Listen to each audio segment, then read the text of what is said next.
So Clarice Lispector is probably one of the most intelligent authors I think I've ever read in my entire life. I adore her writing, and she's also one of the authors that I think a lot of people struggle with the most. So she's known for writing sentences that are just incredibly labyrinthine, that wrap themselves in infinite layers of prose, and poetic language that just borders on being completely avant-garde. And overall, she's just a very cryptic person, right? It's hard to really understand exactly what she's talking about at any given point in time. That's why I find it kind of hilarious with this book of hers, The Apple in the Dark, which I've spent the last few days with. The quote of hers that they use on the back of the book to advertise the book is such a simple statement from her. And she simply says, it's the best one, and it's better constructed than anything that she's ever written, is what she says. So here you have an author who is, telling you very forthcomingly that this is the best thing that she's ever written, basically, right? And so not only is it very rare to have an author or an artist just tell you straight up what their magnum opus is, it's also kind of rare when you consider that this is an author who is known for being very hesitant to give any information to the viewer at all. So for Lispector, of all people, to tell you in the most plain language possible that this is the best book she's ever written and the most important work she's ever written, I think that is an incredible advertisement for the book, and that's what made me immediately interested in reading it, and I hope it interests you as well. So I want to talk a little bit about it today, but I want to point out something really interesting, which is if you go to her Goodreads here, this is Clarice Lispector, insane face card, by the way. Her most popular work is The Hour of the Star, which has around 60,000 ratings. I want you to guess how far down you have to go to find her self-proclaimed magnum opus, right? The answer is like 10 books, right? So this is probably her like 10th most popular book, and by the time you get down here, it literally has a measly 1,500 people who have rated this book. So that might seem really strange to you, and it'll only seem strange until you sit down and you actually try to read the book, because around 10 to 20 minutes into it, I can almost guarantee you will be incredibly frustrated, and you will understand wholeheartedly why people do not finish this book, because it is incredibly confusing, and even though it promises a sort of wealth of knowledge, it is very hard to get through this book and to understand what it's talking about. And I have to say, when I started reading this book, I was incredibly lost, and I went online trying to find someone to sort of hold my hand and give me some sort of framework to understand this book. And I had a really hard time finding that resource online. So that's sort of, what I want to do with this video, is to create a resource for people who are interested in accessing Lispector's work, who are interested in specifically getting into The Apple in the Dark if they've never read it. And even if you have read the book, if you're one of these 1,500 people who seem to be gatekeeping the knowledge about what the hell this book means, hopefully watching this video, you can find some new layers of meaning as well. And you can be inspired to do a reread. I know that certainly in a couple months, when I go to reread this book, I will return to this video and listen to a younger and more robust and more intelligent version of myself talk me through things. So that's sort of the point of this video. And even if you have no interest in Lispector or The Apple in the Dark, I will be talking a little bit about some existentialist philosophy as it pertains to the book. So hopefully that's of value as well. Now, before I talk about the book itself, I want to briefly mention Near to the Wild Heart. By the way, really cool name. I love this name. It's a quote from Joyce, whose writing I really admire as well. But in Near to the Wild Heart, which is Lispector's first novel, she introduces us to this character of Joanna, and the whole book is basically spent inside Joanna's psyche. And we just see the entire world from Joanna's perspective, and we understand things as Joanna understands them. So it's really just one perspective in one person that Lispector starts her career with. Now, by the time she gets to writing The Apple in the Dark, she is a little bit more ambitious. And at this point, she wants to write about not just one person and not just one perspective, but all people and all perspectives. And what I'm essentially saying here is that unlike her other works, The Apple in the Dark is a true entry into the canon of existential literary fiction. And the big names in this sort of category or genre are things like The Stranger by Camus, Nausea and No Exit by Sartre, things like Notes from Underground by Dostoevsky. And those are very revered books, and it's my hope that one day this book will really be appreciated for what it is, which is probably one of the better works of existential fiction that has ever been written, in my opinion. So to understand this book, there's really not much plot to understand. It's really just about this guy named Martim who commits some crime that he can't really come to terms with, and he doesn't tell us. But he's committed a crime long before the book started, and now he's in the middle of the Brazilian wilderness, and he's holed up in this hotel, and he gets paranoid that people are chasing him, so he leaves the hotel and he finds himself on a ranch. Now, the last 99% of this book is spent on that ranch, where he meets the only other two characters that are of any importance in this book. So I'm going to do just a little bit of writing here to give some form to what I'm saying. So here we have Martim. He's, again, the criminal, if you want to call him that, the runaway, and he ends up on this ranch. The ranch is run by the second character, which is Vittoria. So Vittoria is this, slightly older woman, and she's very stern and authoritative. And again, she is the matriarch of this ranch or this farm. And lastly, kind of least, we have Ermelinda, who is Vittoria's cousin, and she sort of just chills on the farm and daydreams all day, and she kind of is infatuated with Martim for a little bit. So here are the three characters. Now, understanding these three characters is the first big step in understanding this novel, and it can be kind of hard, so I kind of just want to reduce each of these characters down to a single word or two words. So for Martim, I'm going to write the words primordial and regression. So that might sound like kind of nothing slop right now, and it kind of is, but by and large, Martim, like a lot of existential protagonists or everymen, he is interested in sort of leaving behind modern society. He has become jaded with the structures of modern society and wants to regress to a pre-societal state of being. So in some sense, he wants to become the most primordial version of a human. He wants to become a man. And I'm not saying that in the manosphere sense, like he's going to go out and buy like podcast equipment and move to Miami. No, he's interested in becoming the most existential form of a human at its most irreducible level. When you strip away society, relationships, intellectualism, everything, what are you left with when you have just the pure human? That's what he's interested in. And you can sense that is sort of coming from a place of guilt about whatever crime that he has committed, and we'll get to that later. Now, Vittoria, I'm going to write the words order and knowledge.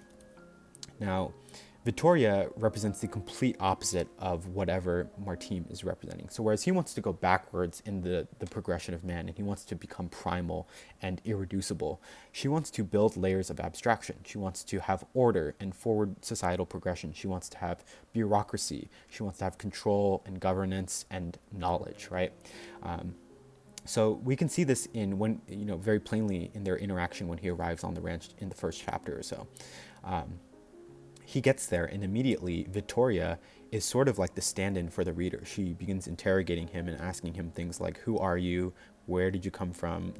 What's your past? What's your profession? What skills do you have? So again, she has this pursuit of knowledge that a lot of people who read existentialist fiction will have. So in some senses, she begins the book as sort of the person who we would align with the most. And she also, like I said, is the matriarch, and she is a source of power, right? She likes to have power and likes to have control over things. And that's why she essentially just gives him a bunch of menial tasks to do to make him labor on this farm in order for room and shelter and whatnot. So she gives him things to do, like go dig this hole, or go tend to these cows, or go hike up this mountain, or go build this shed. And what is Martim, being the most primal man ever, what does he do? Well, he just blindly complies, right? So a lot of the book, he is literally just in the field laboring, and he almost becomes abstracted into just a pure hunk of muscle that is just in the field working and exerting itself, because to him, that is what it means to be a human at like the most foundational level, right? It's just you are literally just existing. At the times when he does contemplate things and when he does have these very intricate philosophical monologues, he's still thinking about things that are incredibly basic. Like he'll think about the rocks and the flowers and the herd of cows and the trees and the mountains, right? So they are completely diametrically opposed, because he is so he has completely shed every layer of abstraction, and she wants all these additional layers of abstraction. Now, finally, Ermelinda, I'm not going to talk about her too much, but she represents fantasy and desire in some senses. So whereas Martim and Vittoria are sort of bickering about what it means to be human and what purpose humans have in the universe, Ermelinda is trying to sort of forget the fact that she's even human at all. This is because she has an incredibly fraught relationship with death. She doesn't like to look death in the eye. She doesn't really like that it's a reality of being human. So it's easier for her to forget that she's human at all. So she's constantly daydreaming, constantly fantasizing, constantly speaking in metaphor that doesn't really make sense. And she also happens to, really pine after Martine. She has a huge crush on him and what he comes to represent. Again, she kind of views him as a metaphor. So hopefully, this is a gross oversimplification of the characters, but it is enough to start with, I think. And my hope is that you will see that none of these people really have a complete view of the world. And hopefully you can see that within everyone's perspective, there is something that is of value and hopefully that you can align with.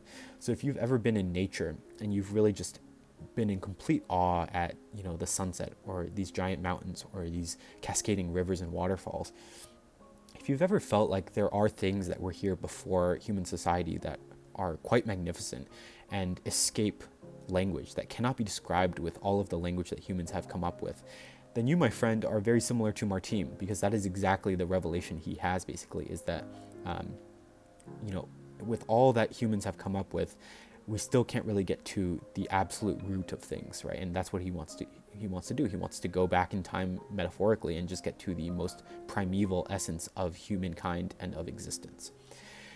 Now, if you've ever, on the contrary, really appreciated the intricacies of human society, if you have the ability to appreciate what a good leader is, right? If you like Zohran Mamdani, if you appreciate the role that discrete people have in society, like engineers and teachers, if you like law and order and governance and your right to vote and have representation, well, then all of these things align more with Vittoria. So you see a lot of value in her outlook. And lastly, if you've ever, lost someone in your life, or if you've ever felt that death was an incredibly scary thing, or you felt that sometimes life is just a little bit too harsh on you, or, it's easier to escape and read a book or watch a movie, or if you've ever even just been at like an airport and had a fleeting daydream about someone cute that you saw passing you by, then you align with things that Ermelinda is thinking about. So again, hopefully you can see that all of these people have valuable perspectives. Now, what I want to quickly talk about is how you would actually put this all together, right? So let's say on a page you have Martine talking to Vittoria. So that might literally be what's happening on the page, right? Seems pretty easy to sort of understand what's going on because it's just two characters talking to each other. But we have to add one more layer, right? We have to think about what are they actually talking about? Like, what are the physical things they're talking about? So let's say Martine is talking about rocks and Vittoria is talking about tasks for the day, right? So now we have the actual noun that these characters are talking about. So this is a real example. At some points in the book, Martine will go on huge monologues about how much he loves rocks, and Vittoria will go on huge monologues about how much she likes the fact that she can just sort of boss him around and make him do tasks, right? So this is level 2. The next level is to figure out what these characters are actually talking about when they bring up rocks or tasks. Is Martine really talking about rocks? Well, not really, right? So this comes back to the words that I gave. He's actually talking about the primordial, and she's actually talking about order. So when he talks about rocks, he's trying to sort of give form to this idea of something that is so absolute and concrete and solid that it precedes all of these abstract things. So what does he talk about? Well, he talks about the most solid and the most ancient thing he can think of, which is just pure elemental matter, like rocks. And Vittoria, when she's thinking about order and structure, she sort of gives it form by constructing it into tasks for him to do. And she muses on how much she likes the fact that she can boss him around and make him do whatever he wants. She likes the fact that there is order and that she sits at the top of that order. So the final layer of translation you have to do to understand any given scenario is to then think about, okay, what is Lispector talking about? Because Lispector is not really concerned about the primordial and order. Those are things that Martine and Vittoria are talking about. So the final level is to say, okay, really Lispector is staging a conversation or an argument here about existentialism versus structuralism, right? So this is just an example. So this is the sort of translation you have to do to sort of piece out what Lispector is talking about in any given multiple page monologue. And again, this is part of the reason why it's so incredibly difficult to get into this book, because if you can tell, if you couldn't tell by now, this is sort of like three versions of Clarice Lispector just sort of talking to herself, and they're arguing amongst themselves. And it's sort of like when you walk out of an exam and you have this feeling in your gut that you didn't understand anything on the test, but then you see like the two smartest kids arguing about different approaches they had to like the hardest question. That's sort of like the experience of reading this book, except, you know, all of the kids are just varying forms of Clarice Lispector arguing with herself.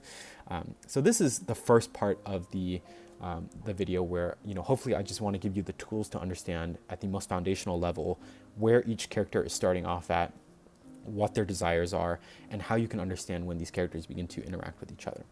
Now, the second part of this video is the meat and potatoes, right? We want to answer the question, why should you read this book? What makes this book one of the best books in her entire body of work? And what is this book really about, right?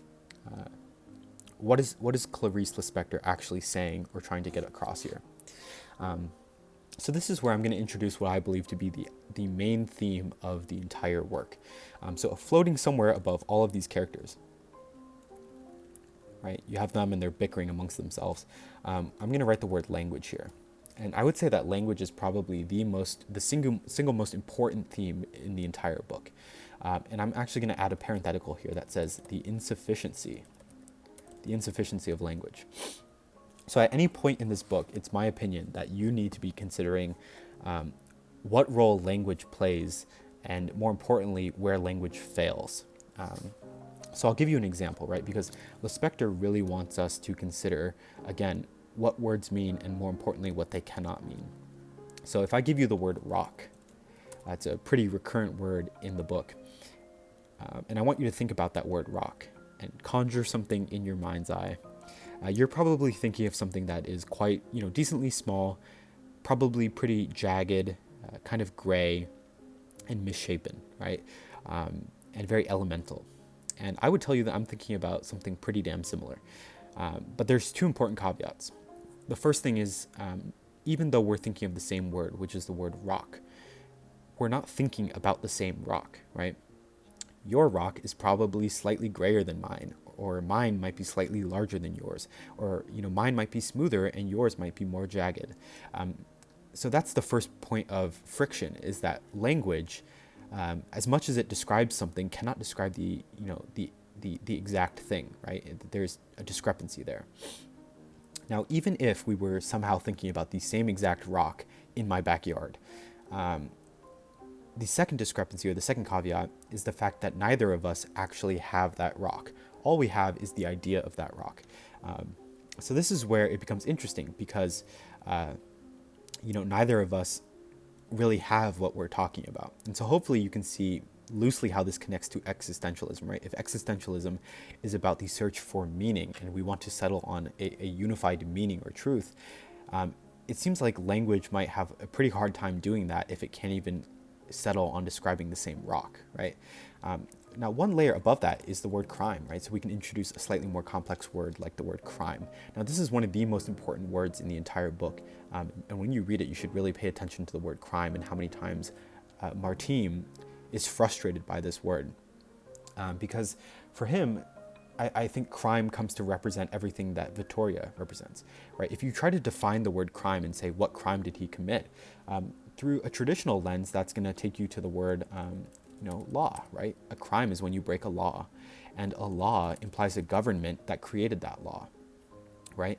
So you can see that we can keep going down this rabbit hole of trying to define a word, but somehow only ending up with more words that we need to define.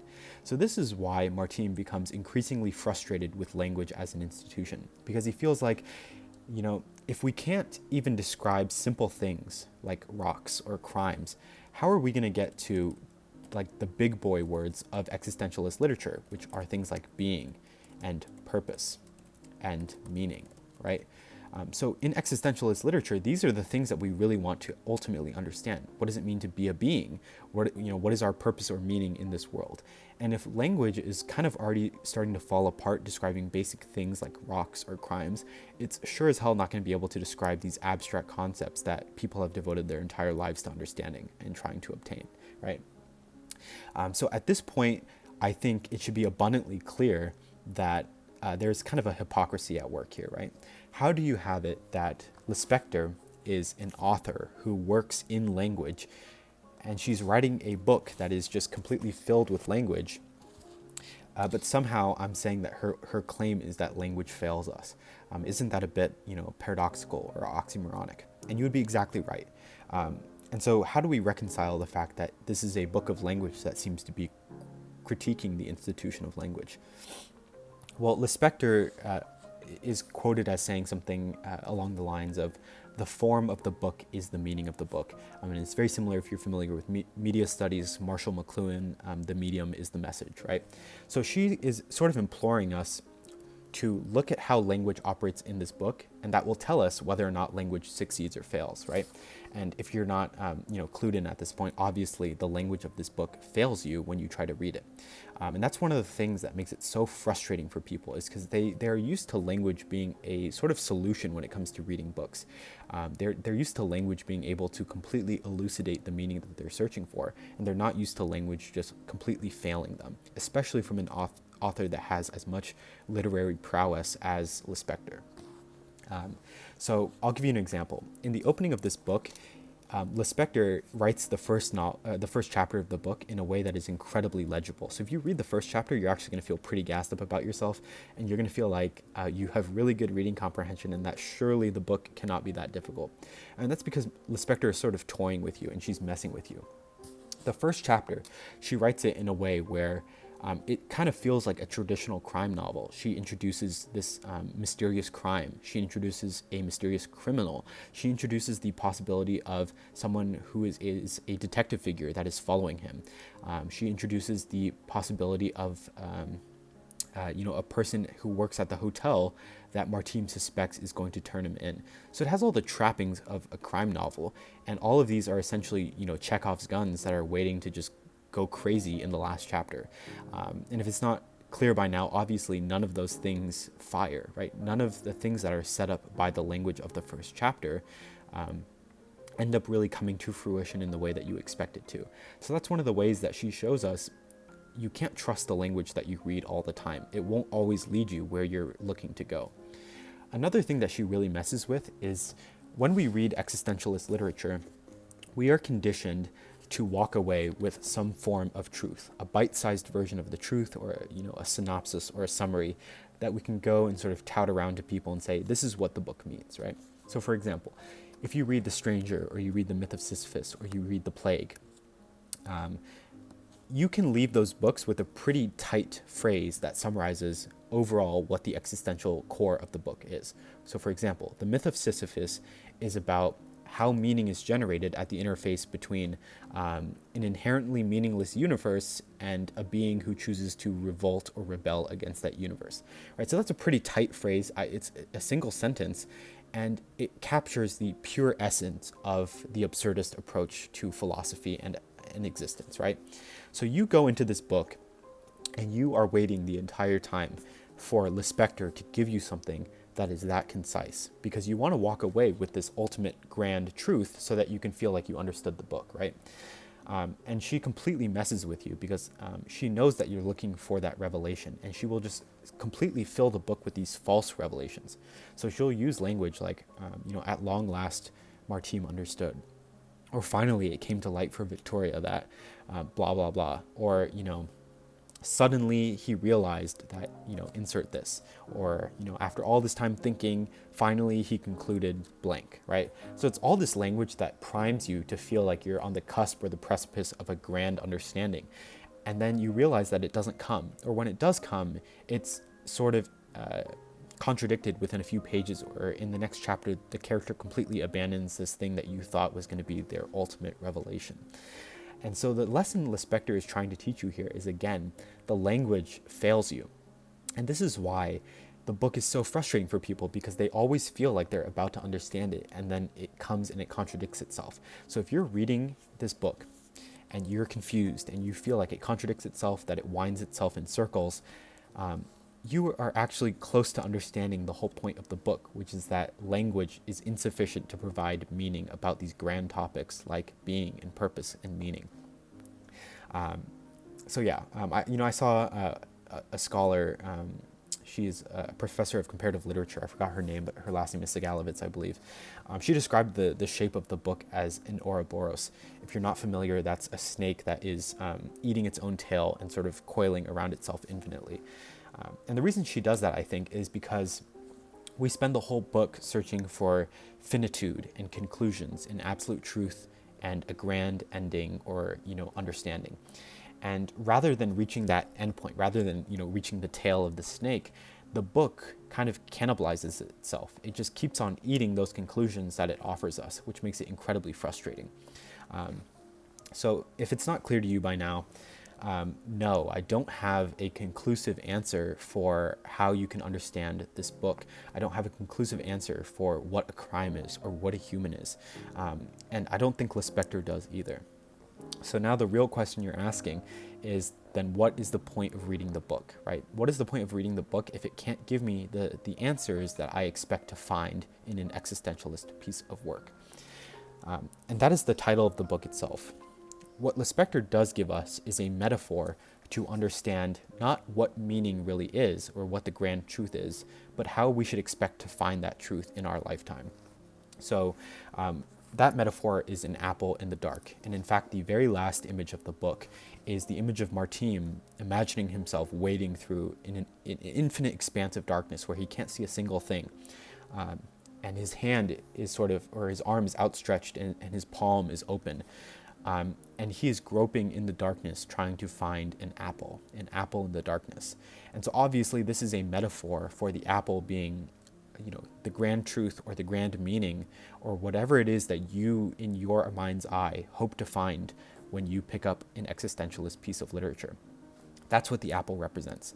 Now, typically at the end of a book like this, we expect the author to shine a pretty big spotlight on that apple.